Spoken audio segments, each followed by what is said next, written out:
E aí, pessoal? Bem-vindos a mais um Deep Dive aqui no Fé em Letras. Opa! Hoje a gente vai mergulhar num tema bem interessante e, para mim, particularmente bem desafiador. A ideia de fazer uma aliança com os olhos. É um tema que mexe com a gente, né? Mexe bastante.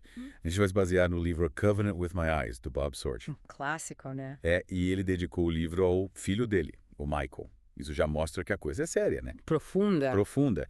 E para entender a força desse conceito, ele vai voltar lá no comecinho da Bíblia, no livro de Jó. Ah, legal! Livro mais antigo, né?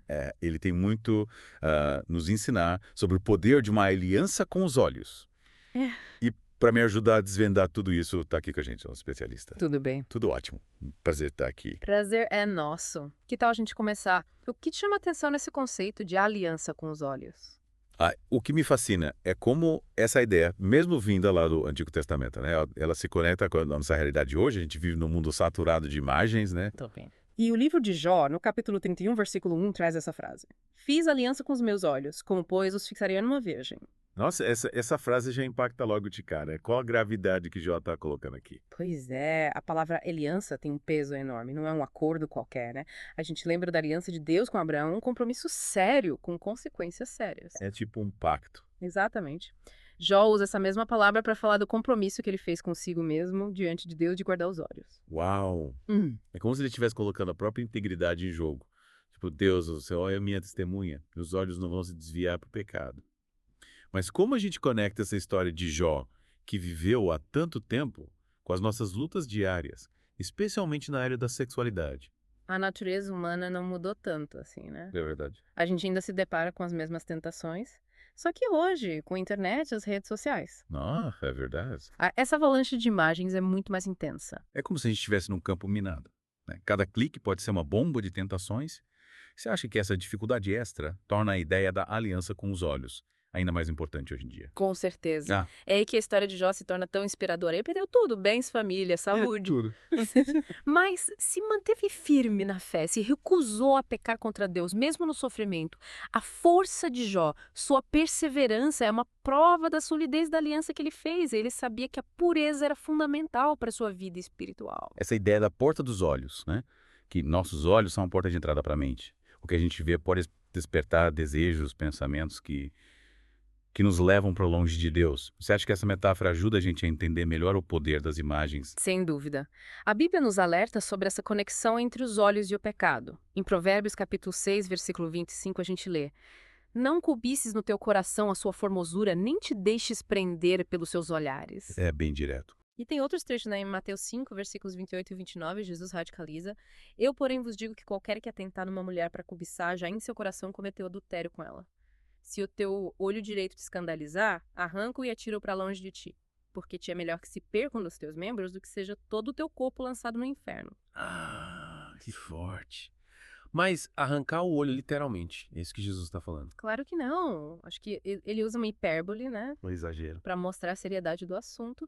O ponto central é que a gente precisa estar disposto a abrir mão de qualquer coisa que nos leve a pecar. Right. Mesmo que a gente goste muito. É, tipo um sacrifício. E essa é a essência da aliança. Escolher a Deus acima de qualquer prazer passageiro. Uau, que desafio. E essa batalha, ela tem um significado ainda mais profundo quando a gente olha para o livro do Apocalipse, né? Lá no capítulo 14, versículos 1, 4 e 5, a gente vê a descrição dos 144 mil, os quais não se contaminaram com mulheres, porque são virgens. Estes são os que seguem o Cordeiro para onde quer que vá. Estes foram redimidos dentre os homens, sendo as primícias para Deus e para o Cordeiro. E na sua boca não se achou engano, porque são irrepreensíveis diante do trono de Deus. Uma multidão. 144 mil pessoas que se mantiveram puras. É muita gente. Mas o que isso significa pra gente hoje? Essa ideia se aplica ainda. O ponto central é a fidelidade a Deus, a busca pela santidade. Esses 144 mil são descritos como as primícias, os primeiros frutos. Os escolhidos. Eles representam a igreja vitoriosa, a noiva de Cristo, que se apresenta pura diante de Deus. Então fazer essa aliança com os olhos é uma forma de se preparar para esse encontro com Cristo. É como se a gente estivesse se purificando. Exatamente, é um ato de amor e submissão a Deus. É dizer, eu quero te amar de todo o meu coração, de toda a minha alma e com todo o meu entendimento. E isso inclui guardar meus olhos puros para ti. Nossa, que lindo. E essa ideia de aliança com os olhos, ela se aplica só à área sexual. Ou ela pode ser ampliada para outras áreas da vida? Boa pergunta. Acho que o princípio da pureza se aplica a tudo, né? Faz sentido. A gente pode fazer uma aliança com os olhos para evitar a cobiça, a inveja, o julgamento. É tudo que nos afasta de Deus. Exatamente. É Yeah. como se a gente expandisse o conceito de pureza para todas as áreas. E que tal a gente aprofundar essa questão na próxima parte do nosso Deep Dive? A gente pode falar sobre como colocar essa aliança em prática, os desafios. O que você acha? Combinado. Acho que vai ser muito proveitoso. E você que está nos acompanhando, o que acha dessa ideia? Compartilha com a gente nos comentários e não esquece de dar like no vídeo, se inscrever no canal e ativar as notificações para não perder a segunda parte. E sabe o que é interessante? Essa aliança que a gente está falando, ela não é só sobre dizer não para a tentação. É muito mais do que isso. Entendi.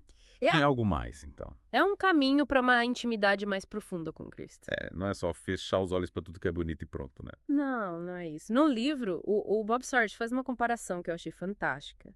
Ele diz que buscar Cristo é como alimentar o fogo. Quanto mais a gente se aproxima de Deus, mais intenso fica nosso amor por Ele. Certo?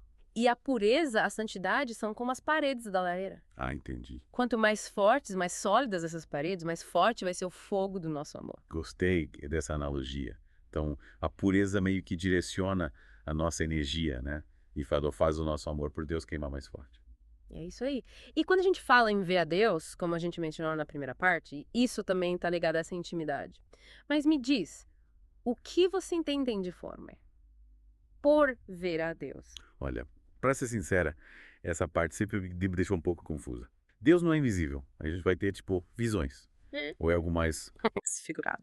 Ótima pergunta. O salmista Davi, ele tinha esse desejo enorme de contemplar a face de Deus. No Salmo 84, versículo 7, ele diz: "Vão de força em força, cada um deles em Sião aparece perante Deus." Então, ver a Deus seria mais uma experiência de estar na presença dele, de sentir a presença dele de forma mais intensa. Isso. E Jesus, no Sermão da Montanha, ele diz: "Bem-aventurados os puros de coração, porque eles verão a Deus." Mateus 5,8. Então, a pureza do coração nos capacita para ter essa experiência mais profunda. É isso. A pureza não é só evitar o pecado, mas é abrir espaço para Deus se mostrar, sabe?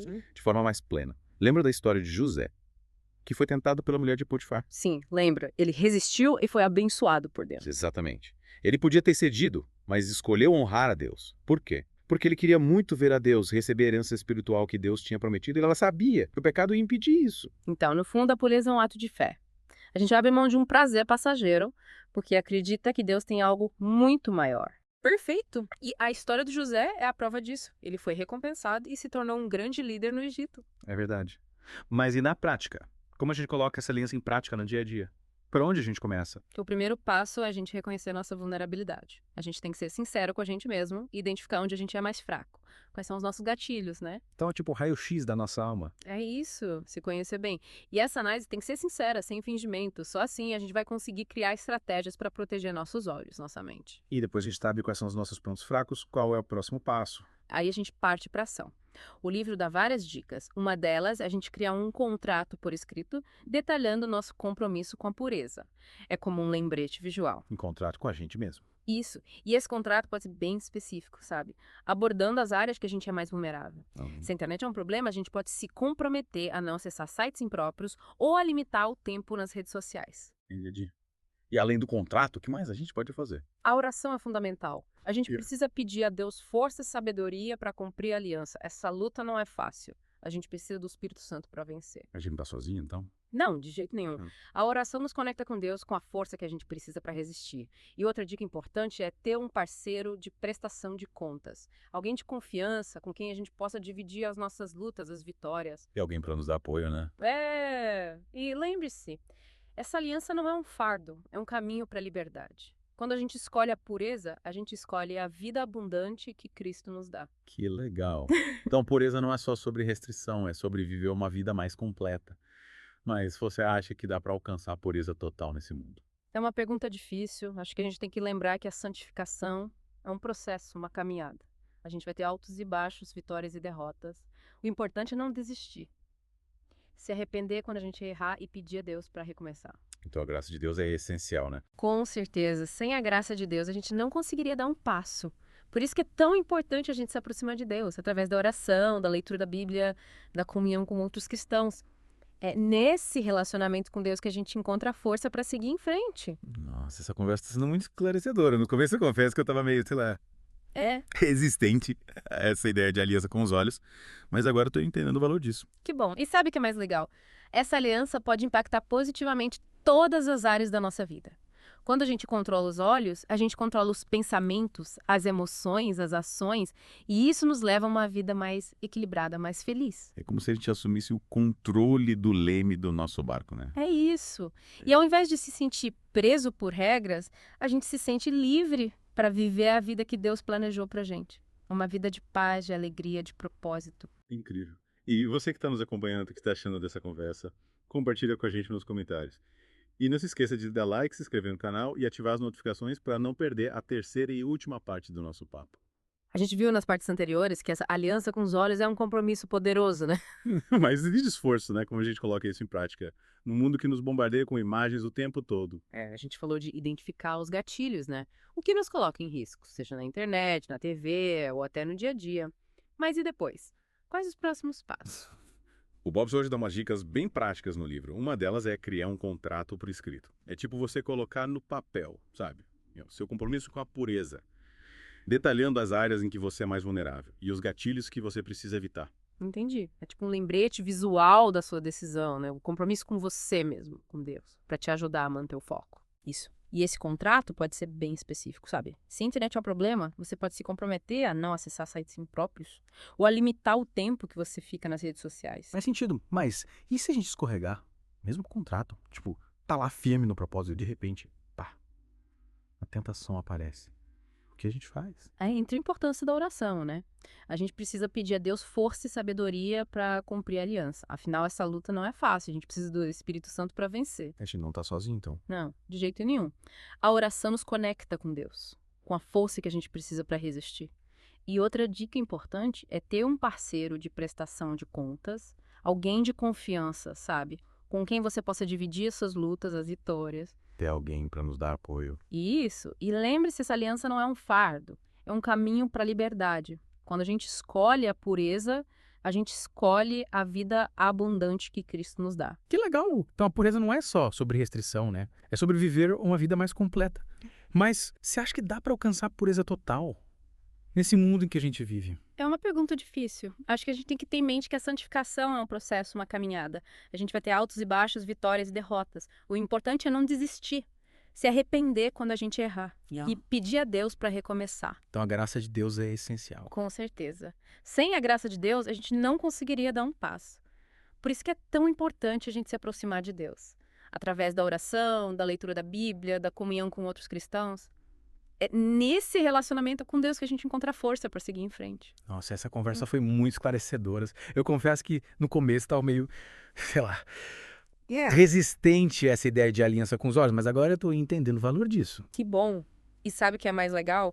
Essa aliança pode impactar positivamente todas as áreas da nossa vida. Quando a gente controla os olhos, a gente controla os pensamentos, as emoções, as ações.